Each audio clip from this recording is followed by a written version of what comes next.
Friends, मैं ध्रुव Patel civil spirit में आप सबका स्वागत करता हूं फिर से।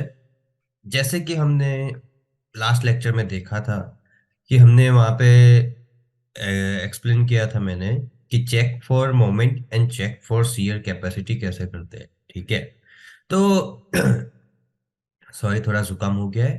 ओके, तो अब हम आगे बढ़ते हैं कि जैसे कि प्लेट गर्डर में हमने साइज डिफाइन कर ली, फिर उसके बाद वेब थिकनेस ओके है कि नहीं वो चेक कर लिया, फिर उसके बाद मोमेंट कैपेसिटी है और शियर कैपेसिटी है वो चेक कर लिया। तो सब ओके आया था हमारा। अब आगे हमें चेक करना है स्टेप 7।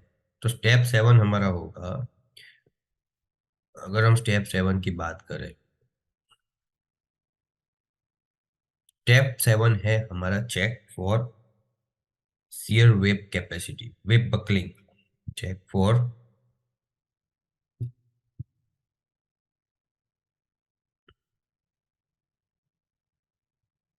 Web buckling.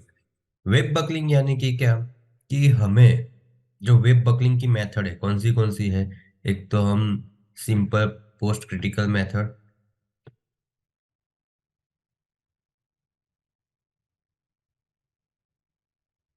और दूसरा है हमारा टेंशन फील्ड मेथड।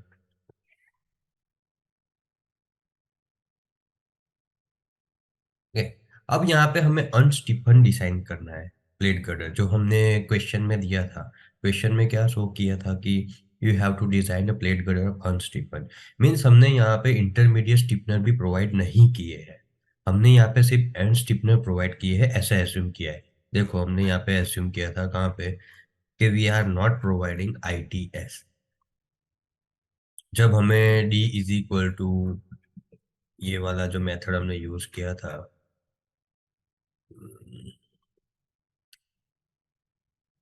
कौन से, हाँ यहाँ पे देखो, ये जो कंडीशन थी, ठीक है, उसके मुताबिक हमने कंडीशन ली थी सब। तो उसके मुताबिक हमने जब कंडीशन डिसाइड की, तो न्यूमेरिकल में हम काफी ऊपर आ गए। हाँ, सेकंड स्टेप होगा ये वाला स्टेप। हाँ, तो यहाँ पे हमने एज्यूम किया था कि we are only using end stiffener, no ITS। ITS हम प्रोवाइड नहीं कर रहे, क्या, नो ITS। ठीक है, ओनली एंड स्टिफनर ही यूज कर रहे हैं। अगर एंड स्टिफनर ही यूज कर रहे हैं, यानी कि हमें एंड बेरिंग स्टिफनर ही प्रोवाइड करना है, ITS नहीं है, तो हम यहाँ पे कौन सी मेथड यूज करेंगे, सिंपल पोस्ट क्रिटिकल मेथड। ठीक है, क्योंकि simple post critical method is used only for end stiffener and ITS. Okay, tension field method used for end stiffener, intermediate transverse stiffener and longitudinal stiffener most probably. Okay, but यहाँ पे हम ये method से कर सकते हैं क्योंकि हमने अभी तक ITS भी प्रोवाइड नहीं किया है, we are using only end stiffener. तो here shear web buckling will be, here shear web buckling will be checked as per simple post critical method.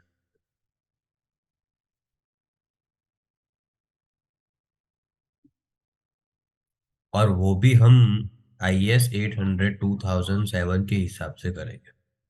तो चलो देखते हैं कि IS कोड का क्या कहना है इसमें।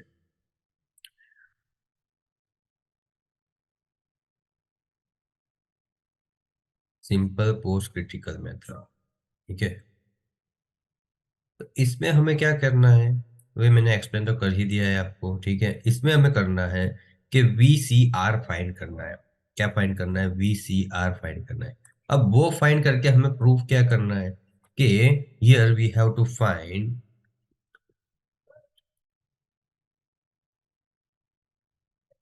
VCR, okay, which is a nominal shear strength of shear buckling, should be greater than V। जो हमारा shear कैपेसिटी है उससे ज्यादा होना चाहिए। तो हमारा shear कैपेसिटी क्या है, तो हमने shear कैपेसिटी हमने फाइंड की थी, तो shear shear force, sorry shear capacity नहीं, शियर फोर्स। तो शियर फोर्स हमारा कौन सा आया था यहाँ पे, जो हमने शियर फोर्स फाइंड किया था यहाँ पे, जो मैक्सिमम शियर फोर्स था 991.2, ये रहा हमारा मैक्सिमम शियर फोर्स, ठीक है, 991.2।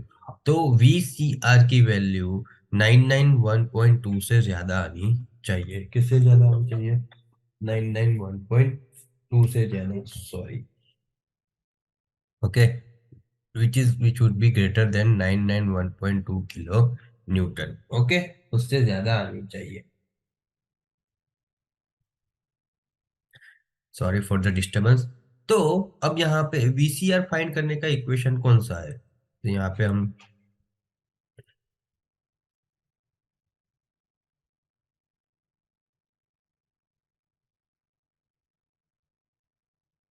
देखो, व्हाट इज वीसीआर, थोड़ा जूम करते हैं तो आपको भी समझ में आ जाए, ठीक है। As per I S code, VCR is equal to AV into TB, tau B. Okay, means VCR is equal to AV into tau B. Okay, and tau B is equal to what? तीन condition है, 1, 2 and 3। तो वो depend किस पे है? Depend gamma W पे है। किस पे डिपेंड है? गामा डब्ल्यू पे। तो उसके लिए हमें पहले क्या फाइंड करना पड़ेगा? गामा डब्ल्यू, ठीक है। अब गामा डब्ल्यू की वैल्यू क्या है? यहाँ पे है gamma W is equal to non dimensional web slenderness ratio for shear buckling stress. तो इसकी वैल्यू यहाँ पे दी गई है। तो गामा डब्ल्यू का इक्वेशन क्या है? Gamma W is equal to under root of FY W divide by √3 tau CRE। Okay, तो यहाँ पे हमें अब फॉर VCR तो टाउ CRE है, तो हमें टाउ CRE चाहिए। तो अब टाउ CRE का क्या इक्वेशन है? तो वो यहाँ नीचे दिया गया है। तो tau CRE is equal to, what is the equation? K into KV into pi square E divide by 12, 1 - mu square, ठीक है, इंटू D/TW होल स्क्वायर। अब ये वैल्यू है हमारी, ठीक है। तो हमें यहाँ पे वीसीआर फाइंड करने के लिए क्या चाहिए? एवी और टाउ बी। एवी हमारा सीयर एरिया है, ठीक है। तो सीयर एरिया तो हमारा वही होगा जो वेब पोर्शन होगा, वेब प्लेट होगी, उसकी साइज मींस वेब प्लेट हमारी है कौन सी? 1400/12। तो 1400/12 हमारा सीयर एरिया हो गया। तो हमें टाउ बी चाहिए। तो टाउ बी के लिए हमें क्या चाहिए? गामा डब्ल्यू चाहिए। और गामा डब्ल्यू के लिए चाहिए हमें क्या? टाउ सी आर ई चाहिए। अब टाउ सी आर ई हमें पहले सॉल्व करना पड़ेगा। तो let's start with calculation of tau C R E. Tau C R E का यहाँ पे इक्वेशन है KV into pi square E upon 12 - 1 - mu square into D/TW whole square. तो अब यहाँ पे केवी, तो केवी क्या है? यहाँ पे दिया है mu is equal to Poisson's ratio, जो हमारा होगा 0.3। We have to assume, okay, mu is equal to what? Mu is equal to 0.3। Wait, हाँ मैं इसको कोई अलग इंक से लिखता हूँ।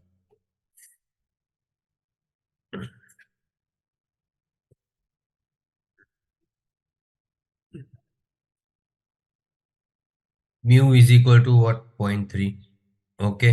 केवी, तो केवी पे यहाँ कंडीशन लिए 5.35 when transverse stiffness are provided only at support, ठीक है। मींस हमने सिर्फ एंड सपोर्ट प्रोवाइड किए हो तो 5.35। अगर इंटरमीडिएट सपोर्ट प्रोवाइड किए हो तो दो कंडीशन है, ये दो। पर हमें यहाँ पे अभी सिर्फ एंड स्टिफनर का देखना है। तो we have provide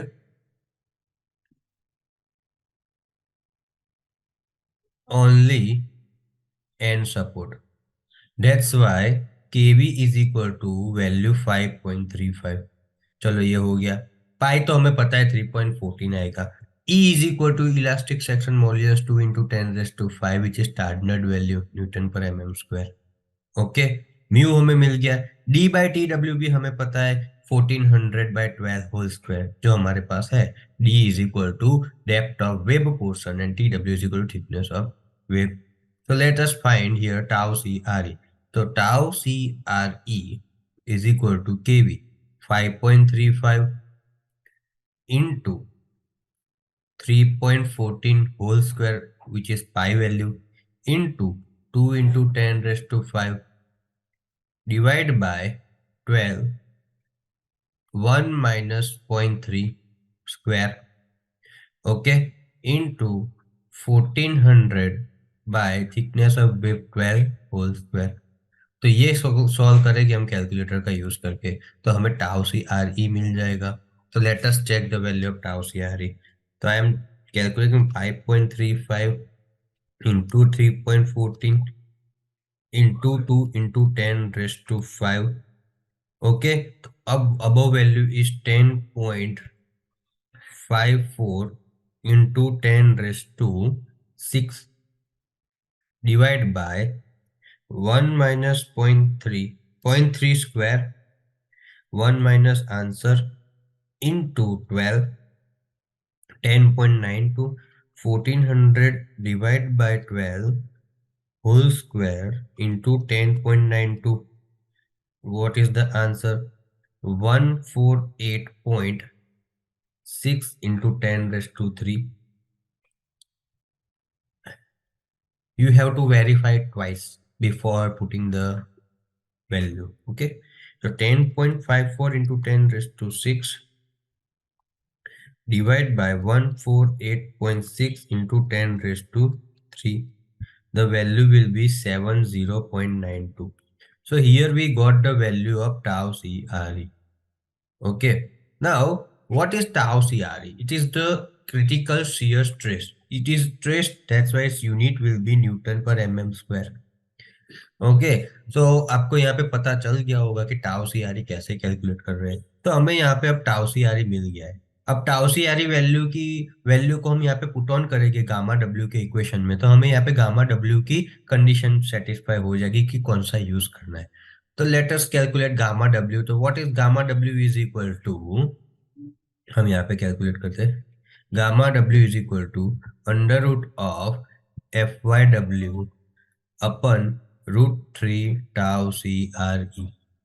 Okay, FYW is nothing but the yield strength of steel, which is 250. Okay, so 250 divided by √3 into 70.92. Let us verify which is right. Yeah, the equation is right. Let us calculate this value. So 250 divided by √3 into 70.92 under root of answer. The value is 1.42. Gamma W is the constant value, that's why there is no unit. 1.42. Now let us check the condition as per IS 800. So as per IS 800, gamma W is greater than, the third condition will be applicable here. 1.42 means it is greater than 1.2. So the tau b will be calculated as per this. Now third condition is applicable. So tau b is equal to, here first of all we write the condition.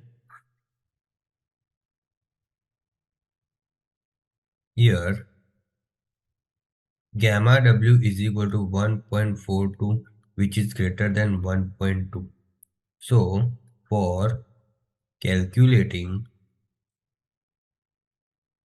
tau b as per IS 800 2007, tau b equation will be this, FYW upon √3 gamma W whole square. What?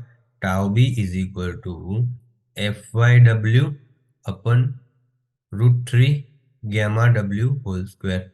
So let us calculate this value. Putting the value 250 divided by √3 into 1.42 whole square.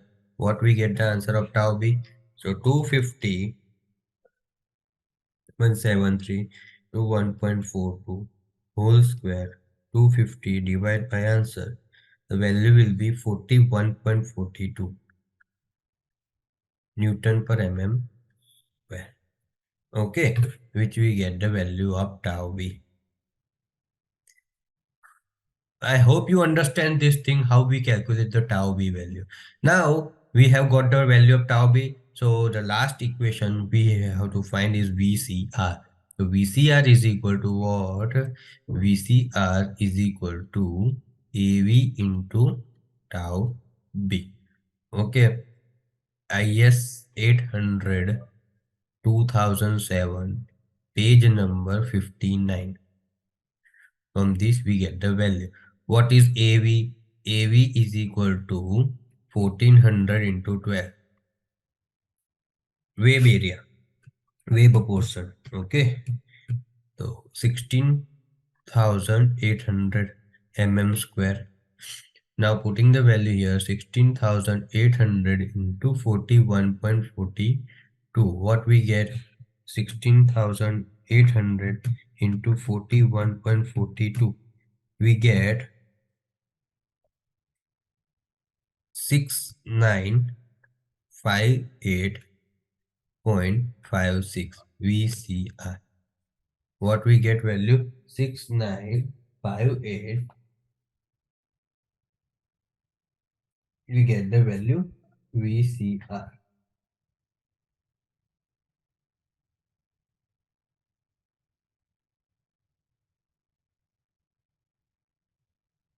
Hmm.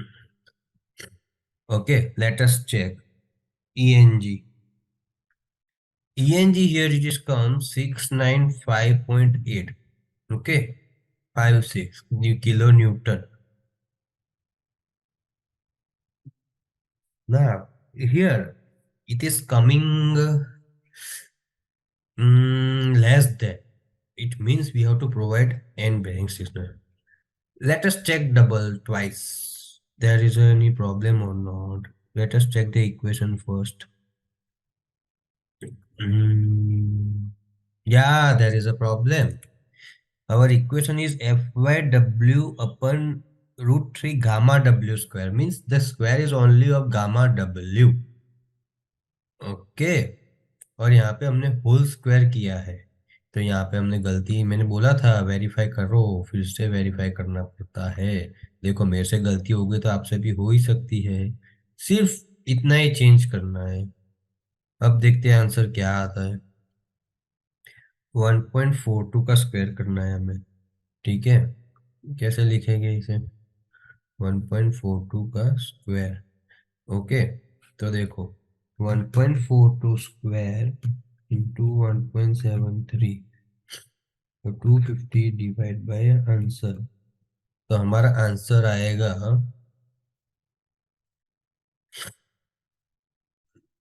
71.66। ठीक है, तो अब 71.66 को यहाँ पे multiply करेंगे हम, 71.66, तो कितना आंसर आएगा? तो हमारा आंसर आया 1204.0। कितना आंसर आया? 1204.0 इंटू 10⁻³ न्यूटन आया। क्या आया? न्यूटन। इसको किलोमीटर में हम कैसे लिखेंगे? तो किलोमीटर में हमारा आंसर हो गया 1204 kilo Newton, which is greater than 991.2 kilo Newton. It means VCR is greater than V. It means the wave is resisting the buckling effect.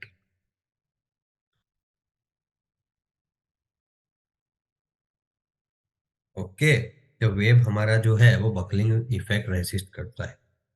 It means that simple post critical method is okay. Now हमने assume किया था कि and bearing support हम use करेंगे, पर वो तो assumption पे अभी तक हम चल रहे हैं, हमें यहाँ पे कोई प्रूफ ऐसा नहीं मिला कि करना ही है। तो अब हमारा अगला स्टेप क्या होगा? Design of load carrying capacity और design of end bearing stiffener. Load bearing stiff capacity में हम क्या करेंगे? लोड कैरिंग कैपेसिटी में जहां पे पॉइंट लोड लग रहा है वहां पे उसकी कैरिंग कैपेसिटी चेक करेंगे कि वहां पे इंटरमीडिएट सपोर्ट की जरूरत है कि नहीं जरूरत है। ठीक है, और लोड बेरिंग स्टिफनर में क्या करेंगे? उसमें भी दोनों चेक करेंगे कि कहाँ कहाँ पे हमें सपोर्ट की जरूरत है। एंड पे जरूर है, इंटरमीडिएट पे भी जरूर है। तो वो अब हम देखेंगे अपने अगले स्टेप में। ओके, सो मिलते हैं हम हमारे नेक्स्ट स्टेप में, नेक्स्ट वीडियो में। ओके।